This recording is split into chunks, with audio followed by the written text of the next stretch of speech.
Good morning. Good morning, Tommy. Good to see you. Thank you. I'm Yeah. here with Jerry Jones. You are Cheeks AirWorx Artist of the Month Thank for you. March 2015. Thank you. And we are very, very happy to have you. We are proud that you agreed to be our Artist of the Month for March 2015. We have lots of Facebook friends who are anxious to get our Artist of the Month series, and the one this time is especially meaningful to me because I'm a personal friend of yours. Yeah. We met each other at the Monroe Rotary Club, Right. and about 3 years ago, Yeah. and it was about 2 years after that before I found out that you're an artist. So you are very, you have no ego. Oh, I do. No, you don't. You don't have any ego. You didn't let me know. Wait you till were this an is artist about for 2 halfway years. over. You'll know where the ego is. Well, anyway, I was very surprised when you told me that you Yeah. were an artist. Yeah. And I started looking at some of your work, and I was flabbergasted.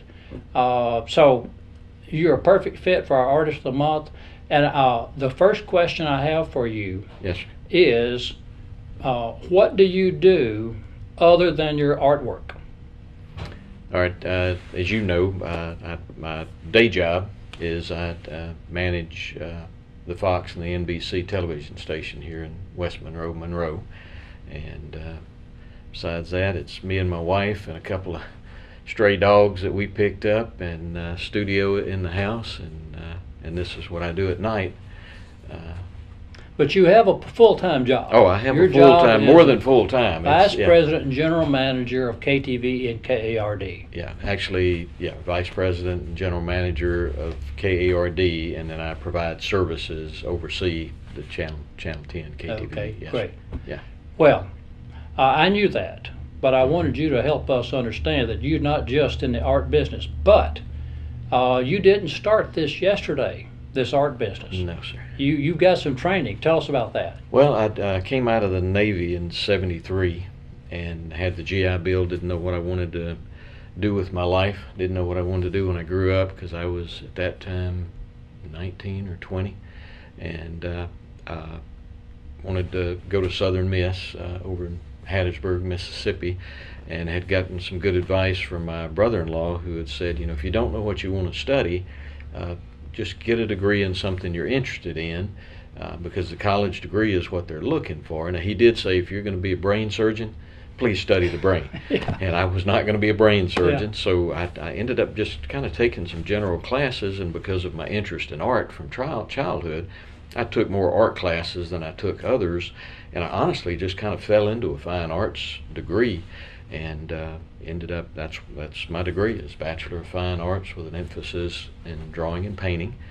And actually, I did that. I began work on a master's program, and found out that my wife and I were expecting our first child. And as I tell everybody, you wouldn't believe it with the bald head here, but I cut my hair, shaved my beard, put on shoes, and got a job. And ended up, I dressed more like Tommy, more like you, Tommy. Day to day I'm wearing a suit Yes. and a tie. But I kind of fell away from the art I did the math the other day. For 19 years, I didn't touch it. I was raising kids, working jobs, just doing life like everybody else, and had an opportunity in North Mississippi to start working on a mural.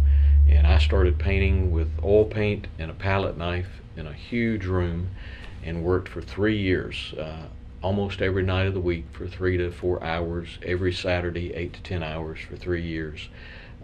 And in that discipline of just every night and every day being involved in painting, this love for art just got a hold of me again, and I began working at home off my dining room table. Then I built a little studio, and since then I've gotten involved. I've moved, as you know, around the country. Got involved in a really solid art gallery in Montana, in Red Lodge, Montana, when my wife and I lived out there. And now I've transitioned back closer to home, and this has become our home here in West Monroe. And I'm in the River Gallery, the Washita River Art Gallery on Trenton Street in West Monroe. But here I am, and just loving it, and trying new things. Yeah. Well, I'm going to let that sit there for a minute. Okay. And bring up that duck if you don't mind. Sure. You are fantastic with animals. I know Roger Johnston, who is the current president of the Rotary Club, and you're going to be the next president next year. Yes, sir. But Roger Johnston bought your turtle, didn't he? He did, and he just picked up, I did a couple of gobblers, a couple of turkeys that I did right before Christmas that he picked up. He's kind of become my patron saint here. Yeah. And you picked up one of my drawings, and thank you very much for that. But I do a lot of animals. You know, when I was growing up, I mentioned, you know, my interest for art when I was a kid. Literally, when everybody in my family, and I come from a large family, would go to bed at night, I would sit up in the living room with notebook paper or just plain white paper and an outdoor life. And I love the covers. You know, they had deer and elk and duck and turkey, and I would sit there and sketch at night till midnight or later, and have no idea what happened to any of that artwork, and all of that got lost. But I've always had a love for the outdoors. I don't get to hunt as much as I used to, but when I get any chance to be in the outdoors with my camera or my shotgun, I'm there, or just walking in the woods, I'm there.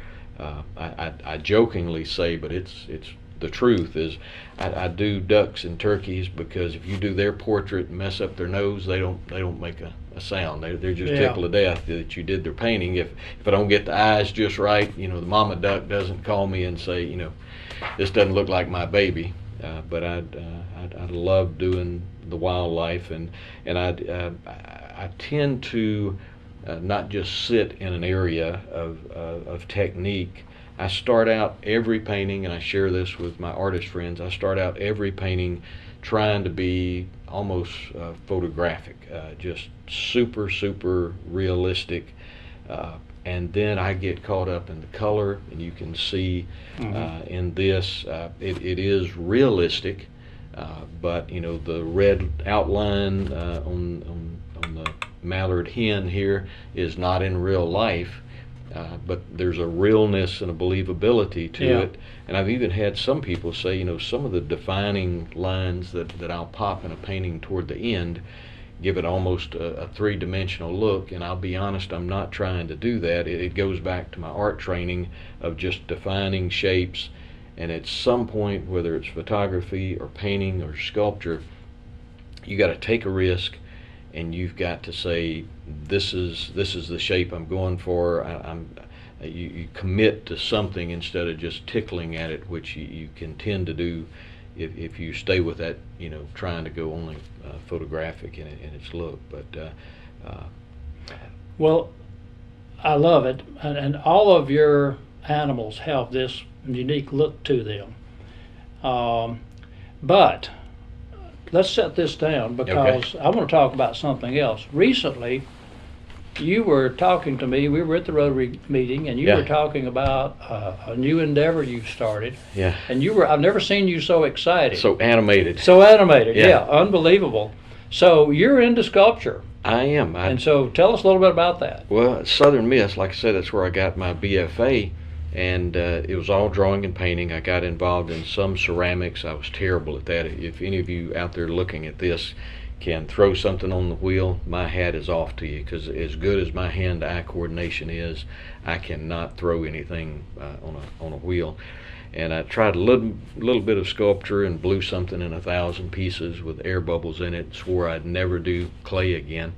But I had always I had heard about the lost wax process of bronze sculpture. And I would sit, we never studied it, we never did it, I just heard about it, and I kind of knew some of the steps. And I have laid awake at night trying to think, now, what are the steps and how would you do that? Fortunately, a few years ago, I met a lady here in town, Sheila K. Downhour. Sheila K. is a morning on-air personality at Sunny 98.3, and she told me her daddy did bronze sculpture, and you need to go see Daddy. Well, he's in Glenmore, Louisiana. I had just moved here. I didn't know where Glenmore was, and unless you had your eyes wide open driving 165 south of Alexandria, you wouldn't see it either. It's it's about as big as this studio we're in right now. And but finally, this year my wife said, "What do you want for Father's Day?" And I said, "I want lessons in bronze sculpture, the lost wax process bronze sculpture." And she said, "Well, get a hold of Sheila Kay, get a hold of her daddy." And I did. And Jerry Gorham is Sheila Kay's daddy. And I found out real quick that Jerry's a nationally known monument builder, a bronze sculptor. And he's become a dear friend. I went down, spent the weekend, my wife and I, with he and his wife, and we spent hours in his studio. And he just kind of pushed a board over at me with some wire in it, and pushed some clay, and it's an oil-based clay, and so let's see what you got. And I just started sticking clay on the wire and having fun with it, and he and I were talking, sort of like it'd be like me sitting here working on this while you and I were talking. And I'm just fascinated to hear the man's story. And I'm also, I feel like a kid sitting on the floor with Play-Doh. I'm just playing with the clay. And he got more excited the more I did, and I got more excited the more I did. And I spent Friday and Saturday with him, and when I left, he and I were fast friends, and he was talking about my future in sculpture, and I told him I'll be back in a week and I'll have this thing finished. That was July. I went back to see him in October because and he laughed. He said, "You'll slow down once you get to the detail." And I just fell in love with this process. I actually don't make the molds. I go to Houston to have the molds made, and there's a foundry there that actually does the casting.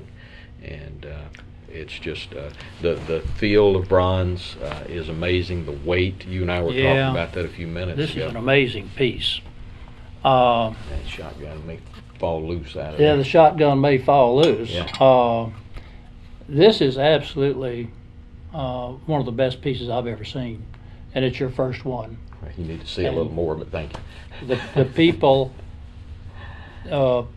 who made this for you, complimented you on it, and yeah, Ted Matthews, who is the mold maker, like I was telling you earlier, I visited with him 3 times in Houston, and realized he was working with some nationally known wood carver that works with Ducks Unlimited, and he's one of the top wood carvers for duck decoys in the nation, if not the world. And Ted makes his molds to make resin copies for Ducks Unlimited.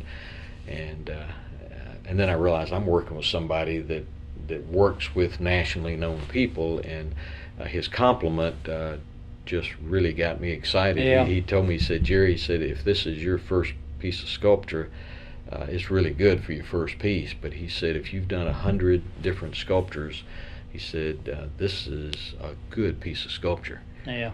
And it just confirmed the joy I had in making it, and I've started on another piece, and I have to make myself now leave the clay and go to the canvas, and I draw and I paint in oil and acrylic, and it's just that, trying to keep all of those disciplines going at once. But I can tell you, this is probably one of the most fulfilling things that I've ever done I can tell in art. From the way you talked about it to me. Yeah. Well, you're an amazing person. I will say this to your face, that you are non-egotistical. Everybody loves you, and everybody appreciates what you do for our community. Thank you. And I appreciate what you've done for us, for AirWorx, by agreeing to be our Artist of the Month. And I thank you for this interview today. You're bringing your work up here, and I wish you the very best of luck in the future. Well, thanks, Tom. Appreciate this opportunity. Okay.